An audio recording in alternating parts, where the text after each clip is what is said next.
오늘 우리에게 주신 하나님의 말씀은 열왕기하 9장 27절부터 37절까지 말씀입니다. 제가 가지고 있는 구약성경 페이지 578페이지에 있습니다. 열왕기하 9장 27절부터 37절 말씀을 우리 같이 함께 합독으로 읽겠습니다. 27절부터 37절까지입니다. 유다의 왕 아하시야가 이를 보고 정원의 정작길로 도망하니 예후가 그 뒤를 쫓아가며 이르되 그도 병거 가운데서 죽이라 하매 이블루암 가까운 구루 비탈에서 치니 그가 무깃갈도까지 도망하여 거기서 죽은지라. 그의 신복들이 그를 병거에 싣고 예루살렘에 이르러 다윗성에서 그들의 조상들과 함께 그의 묘실로 장사하니라. 아합의 아들 요람의 제11년에 아하시야가 유다 왕이 되었었더라. 예후가 이스라엘에 오니 이세벨이 듣고 눈을 그리고 머리를 꾸미고 창에서 바라보다가 예후가 문에 들어오매 이르되 주인을 죽인 너 시므리여 평안하냐 하니 예후가 얼굴을 들어 창을 향하고 이르되 내 편이 될 자가 누구냐 하니 두어 내시가 예후를 내다보는지라. 이르되 그를 내려 던지라 하니 내려 던짐에 그의 피가 담과 말에게 튀더라. 예후가 그의 시체를 밟으니라. 예후가 들어가서 먹고 마시고 이르되 가서 이 저주받은 여자를 찾아 장사하라. 그는 왕의 딸이니라 하매 가서 장사하려 한즉 그 두 골과 발과 그의 손 외에는 찾지 못한지라. 돌아와서 전하니 예후가 이르되 이는 여호와께서 그 종 디셉 사람 엘리야를 통하여 말씀하신 바라. 이르시기를 이스라엘 토지에서 개들이 이세벨의 살을 먹을지라. 그 시체가 이스라엘 토지에서 거름같이 밭에 있으리니 이것이 이세벨이라고 가리켜 말하지 못하게 되리라 하셨느니라 하였더라. 아멘.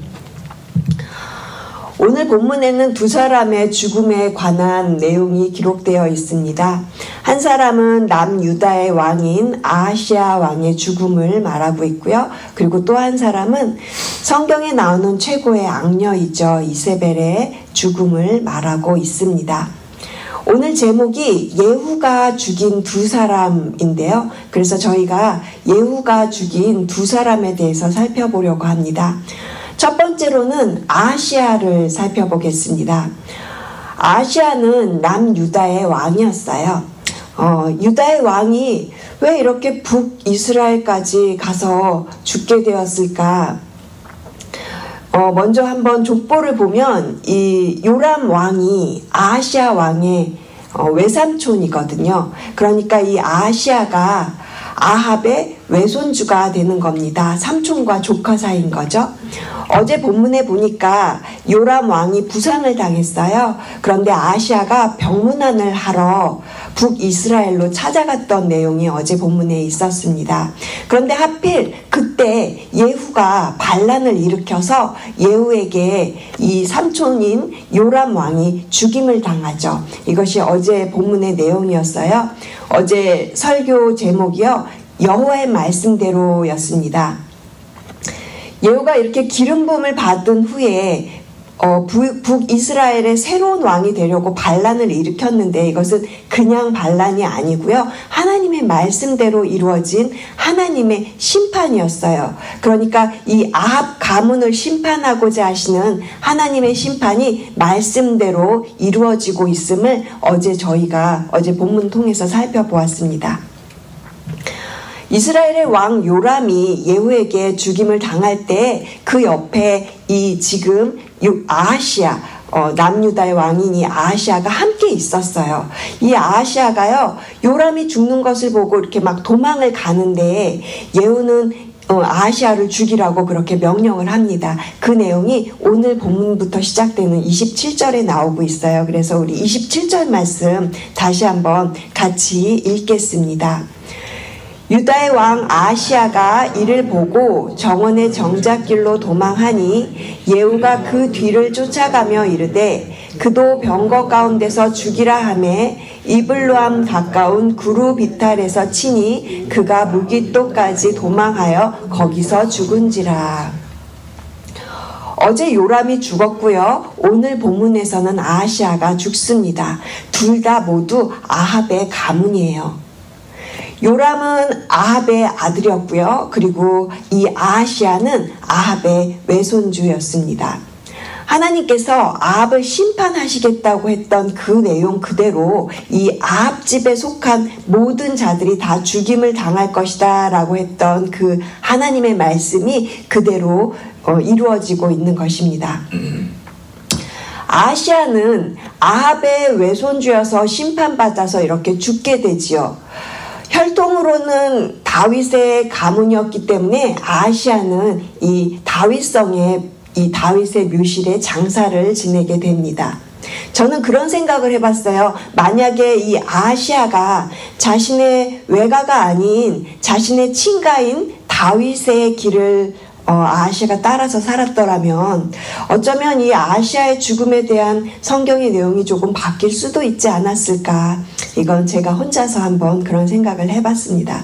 어쨌든 외갓집으로는 아합의 가문이었지만 그의 친가가 다윗이었기 때문에 이렇게 아하시야는 다윗성에 장사될 수 있었던 겁니다. 이 내용이 28절에서 설명을 하고 있는 내용입니다.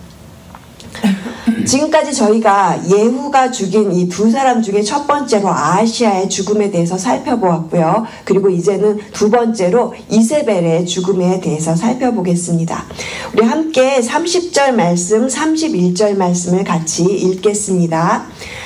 예후가 이스라엘에 오니 이세벨이 듣고 눈을 그리고 머리를 꾸미고 창에서 바라보다가 예후가 문에 들어오매 이르되 주인을 죽인 너 시므리여 평안하냐 하니 이세벨은요 눈을 그리고 머리를 꾸미고 화장을 하고 예후를 맞이합니다. 아마도 황태후로서의 이 위엄을 갖추려고 굉장히 강한 여자거든요. 굉장히 자존심도 세고 굉장히 대단한 여자입니다. 그래서 이렇게 죽음 직전에서도요 어떤 그런 자신의 위엄을 갖추려는 그런 의도에서 화장을 했을 것으로 봅니다. 그녀는 최고의 악녀답게 이 마지막 순간에도 굉장히 오만하게 말을 해요. 예후에게 시므리라고 그렇게 말을 하면서 저주를 하거든요. 왜 이 말이 저주인지, 왜 예후더러 시므리라고 그런 말을 했는지 궁금하시죠? 이 시므리에 대해서 제가 좀 찾아보니까 시므리라고 하는 사람이요 왕을 7일밖에 못했대요. 북이스라엘의 처음 초대 왕이었던 이 여로보암의 집을 바사가 무너뜨렸는데요. 그 바사를 또 시므리가 무너뜨렸다고 해요. 그런데 이 시므리는 7일 만에 오므리에게 죽음을 당했기 때문에 7일밖에 왕을 못했다고 하는 기록이 있습니다. 그래서 이 시므리는 북이스라엘 사람들에게는 이런 인식이 있는 거죠.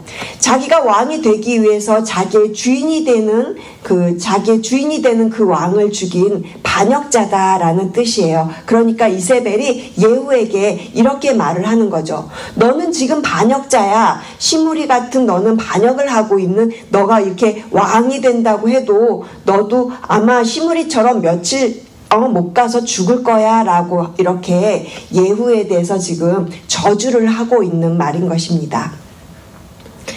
여러분 저희가 이세벨에 대해서 조금 더 살펴보고 갈 건데요. 이 이세벨은 아합의 아내였습니다. 그리고 이세벨은 두로 왕의 공주였어요. 그래서 아합하고 결혼을 해서 정략 결혼을 했던 그 여인이었던 거죠. 그런데 이 이세벨이 아합이랑 결혼을 해서 북이스라엘에 들어올 때 바알과 아세라 우상을 가지고 들어오거든요. 그래서 온 나라가 바알과 아세라 우상으로 덮여버리게 되죠. 북이스라엘의 모든 그 하나님의 선지자들을 다 잡아서 죽였고요. 그리고 온 백성으로 하여금 우상 숭배에 빠지게 했던, 그리고 바알의 나라로 바꿔버렸던 이 여인이 바로 이세벨이었습니다. 그래서 하나님께서는 이렇게 이세벨에게 계속 심판의 메시지를 주셨던 거죠. 그런데 아합이 죽고 나서 이세벨은 금방 죽지 않았어요. 이세벨의 아들이 왕이 되고 그리고 또 그 손주가 왕이 되고 이러면서 영원히 마치 큰 소리 치면서 형통할 것 같이 그렇게 떵떵거리면서 살았겠죠. 하지만 하나님의 말씀대로 반드시 심판은 이루어집니다. 우상숭배와 이 나봇의 포도원 사건에서 벌어졌던 그 무죄한 피를 흘리게 했던 그 일로 말미암아서 이제 하나님의 심판이 이세벨에게 찾아온 것입니다. 하나님께서는 공의로운 하나님이십니다. 아합 가문을 반드시 심판하시겠다고 하신 그 하나님의 말씀이 그대로 지금 이루어지고 있는 것입니다. 오늘 본문에서는 예후가 이 두 사람만 죽이는 장면이 나오고 있는데요. 이후에 계속되는 이제 본문 속에서 아합 가문 전체가 이 예후의 손에 죽임을 당하는 일이 생기게 됩니다. 사랑하는 성도 여러분, 악에 대해서 하나님의 심판은 반드시 있습니다. 성도는 하나님을 두려워하며 살아가야 할 필요가 있습니다. 진정한 하나님의 자녀는 하나님의 징계가 있음을 알고 함부로 행동하지 않는 하나님을 경외하는 마음이 있어야 할 줄로 믿습니다. 공의로운 하나님을 우리가 두려워하는 마음이 있어야겠습니다. 사람은 죽으면 누구나 다 하나님의 심판대 앞에 가게 될 것입니다. 그러므로 예수님을 잘 믿을수록 더욱더 하나님 앞에서 정직하고 겸손한 삶을 살아가시는 저와 여러분 되시기를 주님의 이름으로 축복합니다. 자, 이제 다시 본문으로 돌아가 보겠습니다. 이세벨이 예후를 이렇게 시물이라고 저주를 하자 예후는 어떻게 반응을 했는지 한번 살펴보실까요? 우리 32절 말씀 같이 읽겠습니다. 예후가 얼굴을 들어 창을 향하고 이르되 내 편이 될 자가 누구냐 하니 두어 내시가 예후를 내다보는지라. 예후는 이세벨의 주위에 있는 내시들을 쳐다보면서 내 편이 될 자가 누구냐 이렇게 묻습니다. 예후의 이 물음에 내시 두어 명이 나섰다고 되어 있죠. 그래서 예후는 그들을 향해서 이세벨을 창밖으로 던지라고 그렇게 지시를 내립니다. 이것이 33절에 있는 내용이고요. 그들은 예후의 말대로 이세벨을 아래로 던지죠. 그렇게 이세벨을 죽인 후에 예후가 들어가서 음식을 먹고 마셨다고 34절에 말하고 있습니다.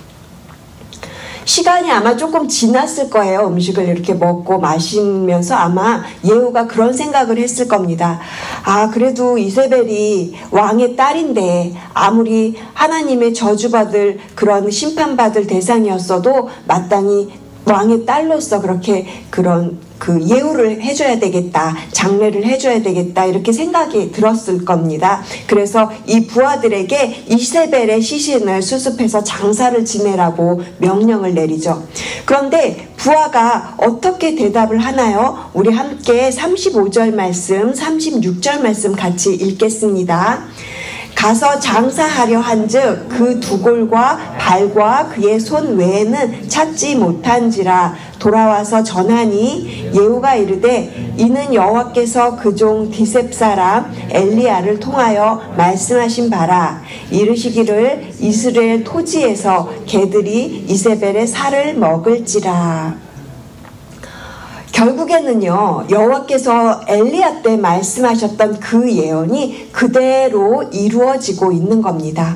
엘리야를 통해서 말씀하신 것이 그대로 지금 이루어지고 있는 것을 보게 되는 거죠. 열왕기상 21장의 23절 말씀에 이렇게 되어 있었어요. 이세벨에게 대하여도 여호와께서 말씀하여 이르시되 개들이 이스라엘 성읍 곁에서 이세벨을 먹을지라. 이세벨의 죽음이 처참합니다. 그래도 한 나라의 왕비로서 영광스러운 날들을 살아갔을 것인데 이 여인의 죽음이요 밭에 거름같이 되었다고 37절이 그렇게 기록을 하고 있습니다. 비참하게 밟히고 그리고 개들이 먹어서 누구의 시신인지 알아볼 수 없을 정도로 그렇게 처참한 죽음의 결말을 맞이하게 되었던 것입니다. 여러분, 오늘 본문을 통해서 예후가 죽인 두 사람의 죽음에 대해서 저희가 살펴보았습니다. 아하시아와 이세벨이 예후를 통해서 하나님의 심판을 받은 내용이 오늘 본문이었는데요. 그렇다면 이들을 죽인 이 예후는 어떤 사람이었을까요? 예후가 마지막까지 하나님의 말씀대로 그대로 하나님께 그렇게 순종하면서 잘 살았을까요? 예후는 기름 부음을 받은 자였습니다. 그리고 나서 하나님의 심판의 도구로 하나님께 쓰임을 받았습니다. 아합 가문과 그리고 바알과 아세라 우상을 철저하게 그렇게 제거했던 이 예후에 대해서 하나님께서는 잘했다고, 그리고 나중에는 이 예후의 아들이 왕위를 이어갈 거라고 그렇게 약속도 해주셨어요. 하지만 이 예후의 마지막 평가는 그리 좋지 못합니다. 열왕기하 10장 후반절에는요, 예후의 죽음에 대해서 나오고 있어요. 열왕기하 10장 31절을 보면, 그러나 예후가 전심으로 이스라엘 하나님 여호와의 율법을 지켜 행하지 아니하며 여로보암이 이스라엘에게 범하게 했던 그 죄에서 떠나지 아니하였더라. 이것이 예후의 마지막 평가예요.